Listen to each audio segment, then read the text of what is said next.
दोस्तों आज की वीडियो में हम कंप्लीट करेंगे डेफिनेट आर्टिकल यानी कि निश्चित आर्टिकल। निश्चित आर्टिकल कौन सा होता है? द होता है। पिछले वीडियो में हमने बताया था कि इसका उपयोग हम कहाँ करते हैं, यानी कि हमने ना ही इसके एग्जाम्पल पढ़े थे। अभी तक सिर्फ हमने इनडेफिनेट यानी अनिश्चित आर्टिकल ए और एन किए हैं विद एग्जाम्पल के साथ में। यदि आपने वीडियो नहीं देखे हैं तो वो जाकर आप पिछले वीडियो की प्लेलिस्ट इंग्लिश की बनी हुई चैनल पर जाकर देख सकते हैं। और आज हम डेफिनेट आर्टिकल स्टार्ट कर रहे हैं। इसके हम 2-3 वीडियो कंप्लीट करेंगे क्योंकि इसके थोड़े रूल ज़्यादा है, उनके रूल थोड़े कम थे, तो हम आसान भाषा में समझेंगे। तो चलिए वीडियो को शुरू करते हैं। इसके पहले आज चैनल पर नए हो सब्सक्राइब कर दीजिएगा, वीडियो अच्छा लगे तो लाइक करके ज़रूर जाइएगा और सभी वीडियो को शेयर करें जिससे कि सभी की तैयारी बेहतर चल सके आसान भाषा में।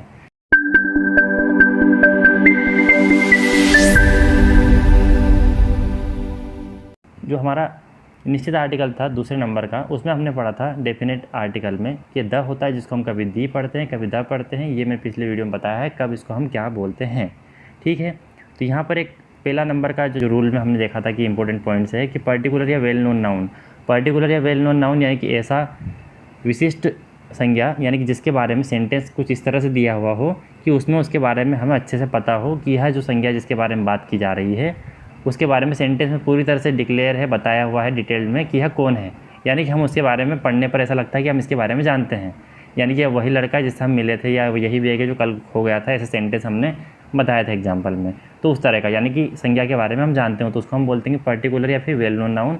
दूसरी बात है हम इंडेफिनिट आर्टिकल यानी ए एन का उपयोग सिंगुलर काउंटेबल नाउन में यूज़ करते थे, तो हम इस आर्टिकल द का उपयोग सिंगुलर काउंटेबल नाउन के साथ साथ अनकाउंटेबल नाउन में भी करेंगे। और जो आपका इंडेफिनिट आर्टिकल था ए एन, उनको हम सिर्फ सिंगुलर काउंटेबल नाउन के साथ करते थे उपयोग, प्लूरल में नहीं करते थे। तो जो आपका निश्चित आर्टिकल है ये द, इसका हम प्लूरल काउंटेबल नाउन में भी उपयोग करेंगे। यानी कि 3 चीज़ें जानने योग्य है, सिंगुलर काउंटेबल नाउन में भी यूज़ करेंगे, अनकाउंटेबल में यूज़ करेंगे, प्लूरल काउंटेबल नाउन में यूज़ करेंगे, ठीक है। ये सारी चीज़ें हमने पिछले वीडियो में देख ली थी।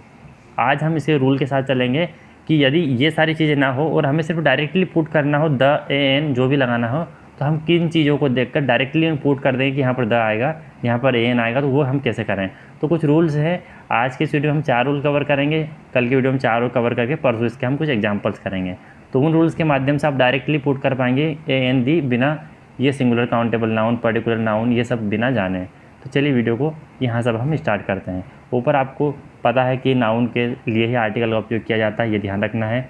तो ऊपर जैसा कि लिखा है डेफिनेट आर्टिकल, यानी कि आज से निश्चित आर्टिकल स्टार्ट हो जाएगा। जब तक ऊपर डेफिनेट आर्टिकल लिखा रहेगा तब तक आपका निश्चित आर्टिकल चलेगा।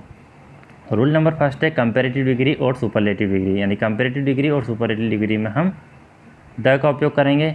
अब आप सभी जानते हैं जो एडजेक्टिव रहते हैं, जो विशेषण होते हैं, उनकी डिग्री बनती है। जैसे कि टाल है तो टाल, टालर, टालेस्ट, बिग है तो बिग, बिगर, बिगेस्ट, हाई है तो हाई, हायर, हाईएस्ट, इनको हम क्या बोलते हैं? डिग्री बोलते हैं। तो आपको पहला जो यहाँ पर दिख रहा है मतलब कंपैरेटिव डिग्री और एच डी मतलब कि सुपरलेटिव डिग्री। तो यहाँ पर आपको जो the greater is the demand, the higher is the price, यानी कि जैसे जैसे किसी भी चीज़ की डिमांड बढ़ती है वैसे वैसे उसकी प्राइस में बढ़ोतरी होती है। ये आप सभी जानते हैं, जिसकी डिमांड अधिक रहेगी उसकी प्राइस भी अधिक रहेगी। तो यहाँ पर ग्रेटर और हायर का उपयोग किया गया, तो इनके सामने हमने द डेफिनेट आर्टिकल का उपयोग किया है, ठीक है। तो यहाँ पर अनुपात में चीज़ें जो है वो रेशियो में चल रही है। यदि ज़्यादा कम की बात करेंगे रेशियो में, अधिक अधिक, यानी कोई चीज़ अनुपात में कम ज़्यादा हो रही है या फिर एक अनुपात में बढ़ रही है, तो वहाँ पर हम कंपैरेटिव डिग्री का उपयोग करेंगे और ऐसी स्थिति में हम आर्टिकल द का उपयोग करेंगे। दूसरा है आपका सुपरलेटिव डिग्री, यानी कि लास्ट में ई एस टी अधिकतर इसमें आता है। तो हम पहचान जाते हैं कि ये आपकी सुपरलेटिव डिग्री है। तो the biggest, the highest, the tallest, the best, है ना। तो गुड, बेटर, बेस्ट, तो ये आपकी गुड की जो है सुपरलेटिव डिग्री होगा। तो सुपरलेटिव डिग्री के सामने हम हमेशा क्या यूज़ करेंगे? हम हमेशा आर्टिकल द का उपयोग करेंगे, ठीक है। ये एक डेफिनेट आर्टिकल है, निश्चित आर्टिकल, ठीक है। अगले रूल की तरफ चलते हैं हम। चलिए, रूल नंबर 2 है आपका जियोग्राफिकल डायरेक्शन। जियोग्राफिकल डायरेक्शन आपका हो गया यानी भौगोलिक दिशाएं, यानी कि आप जो दिशाओं के नाम लेते हैं हिंदी में पूर्व, पश्चिम, उत्तर, दक्षिण, उनको इंग्लिश में हम ईस्ट, वेस्ट, नॉर्थ, साउथ बोलते हैं। तो ये आपकी जियोग्राफिकल डायरेक्शन हो गई। ये मुख्यतः आपकी होती कितनी है? मुख्यतः ये होती है आपकी 4 दिशाएँ, है ना। उनमें भी 4 सब डायरेक्शंस होती है ना। तो ये आपकी ईस्ट हो गई, वेस्ट हो गई, है ना, ये नॉर्थ हो गई, ये साउथ हो गई। उसके बाद में ये आपकी नॉर्थ ईस्ट हो गई बीच की, ये आपकी नॉर्थ वेस्ट हो गई, ये साउथ वेस्ट हो गई, ये साउथ ईस्ट हो गई, ठीक है। तो इस तरह से आपका ये जियोग्राफिकल डायरेक्शन होती है। तो इन 8 के नाम के आगे हम क्या करेंगे, हम जब भी इनका नाम लेंगे इन डायरेक्शन का, तो हम इनके आगे द का उपयोग करेंगे, द डेफिनेट आर्टिकल का उपयोग करेंगे, ठीक है। यानी कि जहाँ भी डायरेक्शन आई वहाँ हम बिना देर करे आर्टिकल द लगा देंगे, ठीक है। चलिए आगे बढ़ते हैं। तो जैसा कि यहाँ पर आपको दिख रहा है द ईस्ट, अगला the west, the north, the south. तो ये आपकी चारों दिशाएं हो गई। अब हम एक सब डायरेक्शन यूज़ कर लेते हैं द नॉर्थ ईस्ट। तो इस तरह की जो दिशाएं होती है इनके आगे हम द का उपयोग करेंगे। ये था आपका रूल नंबर 2। चलिए इसमें कुछ एक्सेप्शन भी है, यानी कि कहाँ पर हम द का उपयोग नहीं करेंगे, यानी कि डायरेक्शन रहेगी फिर भी हम उपयोग नहीं करेंगे। तो यहाँ पर एक नोट है, नोट में आपको थोड़ा सा समझा दूँ मैं। यहाँ पर लिखा है, यहाँ पर अभी कुछ भी नहीं लिखा है, नेम ऑफ डायरेक्शन और नेम ऑफ प्लेस, यानी कि किसी स्थान के नाम, यहाँ किसी स्थान का नाम आ गया उसके आगे डायरेक्शन का नाम आ गया तो फिर हम यहाँ पर नहीं लगाएंगे, यहाँ पर कोई आर्टिकल नहीं आएगा, नो आर्टिकल। इसलिए मैंने नोट डाला हुआ है ताकि आपको थोड़ा सा ध्यान रहे। तो इसके लिए एक एग्जांपल देख लेते हैं।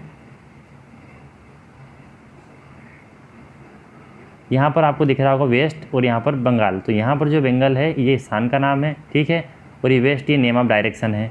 यहाँ पर इंडिया क्या है, स्थान है, और साउथ क्या है, नेम ऑफ डायरेक्शन है। तो अब ऐसी स्थिति में हम इसके आगे द आर्टिकल का उपयोग नहीं करेंगे, इसलिए यहाँ पर मैंने क्रॉस लगा दिया है, ठीक है। तो आई होप ये चीज़ आपको समझ में आ गई होगी। यानी कि डायरेक्शन के आगे स्थान का नाम आता है तो हम आर्टिकल द का उपयोग नहीं करेंगे, ठीक है। निश्चित आर्टिकल यानी कि डेफिनेट आर्टिकल द का उपयोग नहीं करना है। ये नोट डाला हुआ है, एग्जाम्पल है, आप नोट बनाते रहिए अपने, ताकि आपको सारी चीज़ें क्लियर रहे और किसी भी तरह की परेशानी ना आए, ठीक है। आगे चलते हैं। यहाँ पर ये जो लाल लाल मैंने जो क्रॉस लगाए हुए इसका मतलब यही है कि अब आपको जो है यहाँ पर कोई आर्टिकल उपयोग नहीं होगा, ठीक है। अगला हम इसमें एक और है नोट में डाला हुआ है कि यदि जैसे कि आप बोलते हैं वेस्टर्न कल्चर है ना, साउदर्न कल्चर, तो हम किसी की संस्कृति को बताते हैं जब हम किसी दिशा के साथ में लास्ट में ERN जोड़ देते हैं। यहाँ आपको नज़र आ रहा होगा जैसे कि ERN है ना, डायरेक्शन प्लस ERN, यहाँ पर ERN जुड़ा हुआ है। यदि डायरेक्शन के साथ में हम ERN जोड़ेंगे तब भी उसके आगे हम क्या करेंगे, द आर्टिकल का उपयोग करेंगे, यानी कि वेस्टर्न, ईस्टर्न, साउदर्न, नॉर्दर्न। तो यहाँ पर हम क्या करेंगे, फिर ऐसी डायरेक्शन के नाम के आगे हम द आर्टिकल का उपयोग करेंगे। कहाँ उपयोग नहीं करेंगे, ये हमने देख लिया कि स्थान के नाम के आगे यदि डायरेक्शन का नाम आता है तो आर्टिकल का उपयोग नहीं करेंगे। और यदि दिशा के नाम के अंत में ERN लगा हुआ है, जैसा कि यहाँ पर डायरेक्शन प्लस ERN, तो हम उसको कैसे लिख सकते हैं, ये डायरेक्शन हो गई और ये ERN जोड़ दिया हमने, तो इसको हम फिर क्या लिखेंगे, द ईस्टर्न, द वेस्टर्न। तो इस तरह से हम इसको ध्यान में रखेंगे कि इस तरह का यदि आपका दिशा के लास्ट में ERN आता है तो हम आर्टिकल द का उपयोग करना है, इसलिए ये नोट में हमने डाला हुआ है, ठीक है। एग्जाम्पल है the western Rajasthan, the southern, the eastern, ETC। तो ये सारी चीज़ें हो गई आपको एक्सप्लेन करने के लिए कि जब दिशा के एंड में ERN आता है, चाहे बाद में प्लेस हो या नहीं हो, ये हमने नहीं बताया। अभी ERN आ गया तो हमने सिर्फ डेफिनेट आर्टिकल द का उपयोग इसमें हमने कर लिया। आई होप ये रूल आपको क्लियर हो गया होगा। चलिए अगले रूल की तरफ फटाफट चलते हैं। इनको नोट डाउन कर लीजिए, वीडियो समझ में ना आया तो 2 या 3 बार देखिए, जिससे कि आपको बेहतर तरीके से समझ में आए।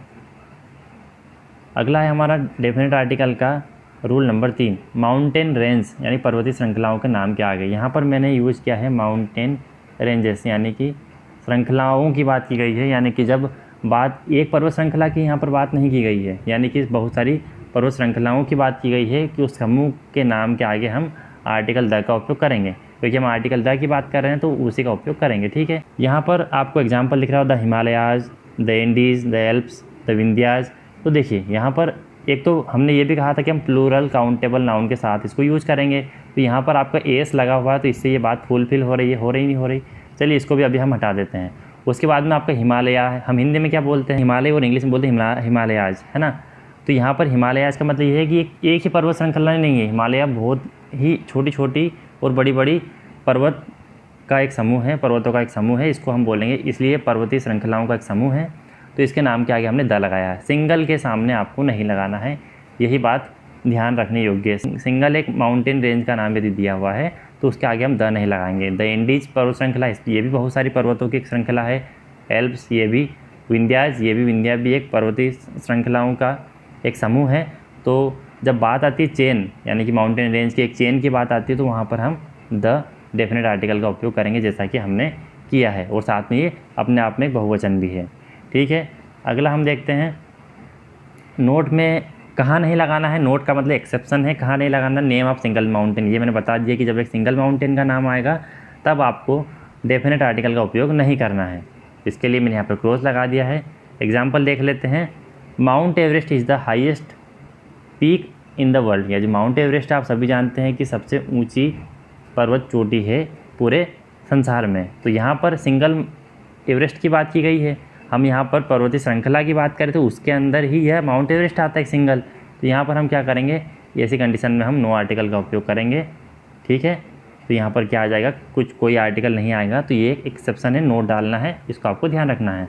अगले आपको रूल नंबर 4 की तरफ चलते हैं हम। होली बुक यानी कि स्क्रिप्चर्स, जिसको हम कहें हिंदी में पवित्र किताबें, ग्रंथ या वेद। स्क्रिप्चर्स का मतलब ग्रंथ हो गया, धर्म पुस्तकें हो गया, वेद हो गया। तो जब इनका नाम आएगा तब हमें डेफिनेट आर्टिकल द का उपयोग करना है। जैसे कि the Gita, the Ramayana, the Mahabharata, the Bible, the Quran, the Upanishad, the Rigveda, the Yajurveda, ये सारी चीज़ें जब भी होली बुक्स का नाम आएगा उनके नाम के आगे हमें क्या लगाना है, द डेफिनेट आर्टिकल लगाना है। ठीक है, example the Ramayana is written by Valmiki, यानी कि रामायण को जो है वाल्मीकि के द्वारा लिखी गई थी, जो कि संस्कृत में लिखी गई थी। ठीक है, तो यहाँ पर वाल्मीकि एक प्रॉपर नाउन हो गया, इसलिए हमने इनके नाम के आगे द नहीं लगाया है। ठीक है, और जो रामायण है ये एक रामायण क्या है, एक होली बुक है, तो इसके आगे हमने द लगा दिया है।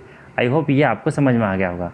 चलिए, इसका भी एक एक्सेप्शन है, उसको भी मैं नोट डाल के आपको बता रहा हूँ। यदि आपका किसी भी सेंटेंस ऑथर का नाम आ जाए पहले, यानी जिसने उसको लिखा है, उसके बाद में बुक का नाम आए, तो इस कंडीशन में आपको किसी भी प्रकार के आर्टिकल का उपयोग नहीं करना है। ठीक है, यानी कि यहाँ ऑथर का नाम आ गया, उसके बाद बुक का नाम आ गया, तो आपको दोनों की जगह पर आर्टिकल का उपयोग नहीं करना है। ये एक्सेप्शन है, यानी कि नोट है, ध्यान रखने योग्य बात है। एक्सेप्शन मानो या नोट मानो, तो यहाँ पर नो आर्टिकल है, क्रॉस लगा दिया। यहाँ पर भी एग्जाम्पल देखते हैं। वाल्मीकि's रामायण, यानी कि वाल्मीकि की रामायण, तो इसको हम कैसे लिखेंगे, ओनली यहाँ पर कोई आर्टिकल नहीं आएगा दोनों जगह, क्योंकि ये वाल्मीकि ऑथर का नाम आ गया। ऑथर के नाम के आगे प्रॉपर नाउन है तो हम आर्टिकल लगाएंगे नहीं, हमने पिछले वीडियो में पढ़ा है। और नेम ऑफ बुक के आगे हम द लगाते हैं, लेकिन इस नोट में ही ऐसा हमने लिखा है कि नेम ऑफ द बुक, यदि उसके पहले ऑथर का नाम आ गया तो यहाँ पर भी कोई आर्टिकल नहीं आएगा। तो ये सिर्फ किस तरह से आएगा, ओनली वाल्मीकि's रामायण। ठीक है, यहाँ पर इसका ये हमने वाल्मीकि रामायण इस तरह से हमने इसको बोला है, वाल्मीकि की रामायण। तो यहाँ पर हम किसी भी आर्टिकल का उपयोग नहीं करेंगे। ठीक है दोस्तों, तो ये क्रॉस लगा दिए हैं ताकि आपको समझ में आ जाए कि क्रॉस का मतलब है नो आर्टिकल। तो आज का वीडियो हम यहीं समाप्त करते हैं। अगले जो डेफिनेट आर्टिकल के रूल है वो कल लेके आएंगे। वीडियो आज बड़ा हो जाएगा यदि हम सभी चीज़ें इसमें करेंगे, तो वीडियो को लाइक, शेयर एंड सब्सक्राइब कर दीजिएगा। और इसकी PDF यदि आपको चाहिए तो आप हमारे टेलीग्राम चैनल को ज्वाइन कर सकते हैं, जिसको आपको टेलीग्राम चैनल पर जाकर लिखना है आपको @tourist point, तो वहाँ से आप इसमें ज्वाइन हो सकते हो और ये PDF आपको मिल जाएगी। लेकिन आप अपना अच्छे नोट्स बनाइए, बेहतर तैयारी कीजिए और वीडियो को जितना हो सके उतना अधिक से अधिक शेयर कीजिए और अच्छे से पढ़ाई कीजिए। मिलते हैं दोस्तों अगले वीडियो में, तब तक के लिए टाटा बाय बाय।